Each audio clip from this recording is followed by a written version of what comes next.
Hello everybody, welcome back. I know it's been a while, but I hope you enjoy it. Today's video will be my initial review of the LG Wing 5G. Let's get to it. So to start off, we have a 6.8 inch Full HD POLED display, 4000 mAh battery, 25 watt fast charging. It sports a triple camera system with a 64 main, 13 ultra wide, and a 12 gimbal ultra wide. To achieve the full screen display, it has a 16 megapixel pop-up selfie camera. I think it's a nice, cool. But there's one other twist. So for the past few months that I've been using the LG Wing, it has been an interesting device to work with and one to utilize with. I wouldn't say it's one for everybody, but for ones with a certain aspect in mind, this is the phone for you. For someone like me, yeah, I love this phone because it's a great multitasking tool. It's great usability. There are some kinks and quirks with it, but it is a new device with a new software utilization. So there are going to be some kinks with it that you got to learn and that they got to work out and stuff. I just do wish that they had put a bit more time into the software, but I'm sure they did the best they could, and so that they can get it out as quick as they can. But it is one device that I will say has a new form and a new way of the dual screen usability. With people spending so much time on social media and posting and Instagramming, not thinking and focusing on what's at hand, and spending hundreds of dollars, maybe sometimes thousands, on a device that can do really nothing beneficial. But with something as new as this, and something more entertaining, I should say, it's a new way to interact and use your smartphone to the best of your ability and to the benefit of your goals in life. And for the past few months that I've been using the LG Wing, the kinks and mishaps with the phone have been, some of them had been quite frustrating, but others I wouldn't really mention because it wasn't anything too terrible. But the LG Wing is a device that I would say is not for the masses, but it is for those that have that certain eye, a device that you can literally multitask at the same time with two individual screens, might I say. So you can double your work, double your play, or even just double it up. The cameras on this phone have been quite amazing, I think anyways. I do like the 12 megapixel ultra wide gimbal camera, which is a Hexamotion.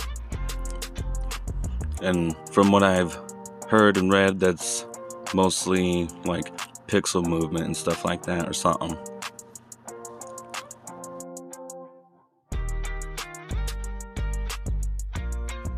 So the in-display fingerprint scanner on this phone is a hit and miss sometimes.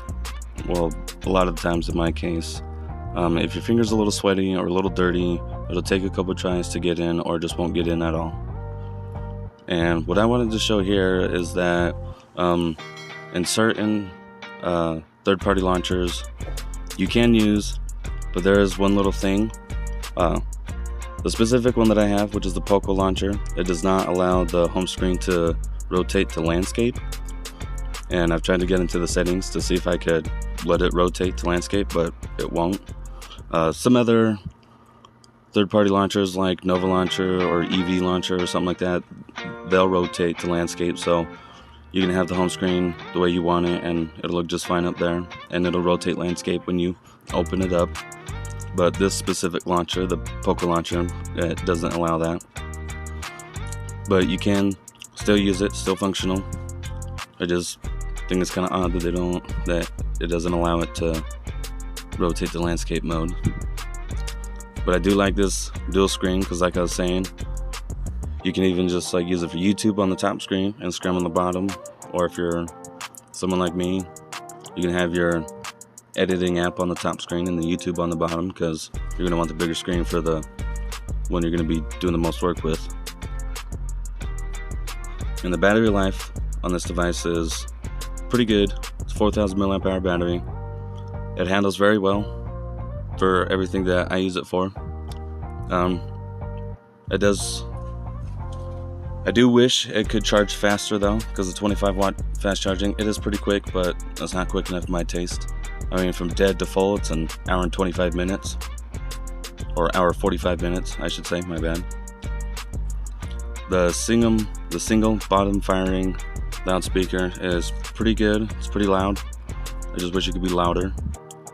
The volume rocker and the power button on the right hand side. And also, just so everybody knows, the SIM tray is on the left side of the device. But you know, if you're an all clean person, or you know, you don't really have sweaty hands, the in-display fingerprint scanner will work just fine for you. And what I'm going to show here in a minute is the gimbal camera system on this, and I think it's really interesting. It's pretty cool in my opinion. And the cameras aren't too bad. But this is one of the coolest things on a phone I've seen yet. You got your own little middle joystick here in the middle. You can even move it around. You've got first person follow, you got follow mode, pan follow, lock orientation, switch orientation, there's time lapse, you have dual recording. I can make another video more in depth about that. And you can even take pictures with this camera. It's not just a video camera. You can take pictures, and I do like it because it's very ultra wide. A lot wider than the other cameras I've used. And just so you see what it looks like when you have the camera app and pictures open. But all in all, this is a pretty solid device. If you are one to multitask, this is the device for you. So please like and share my videos so I can get out to more people. And as always, until next time, much love, and I'll catch you in the next one. Peace.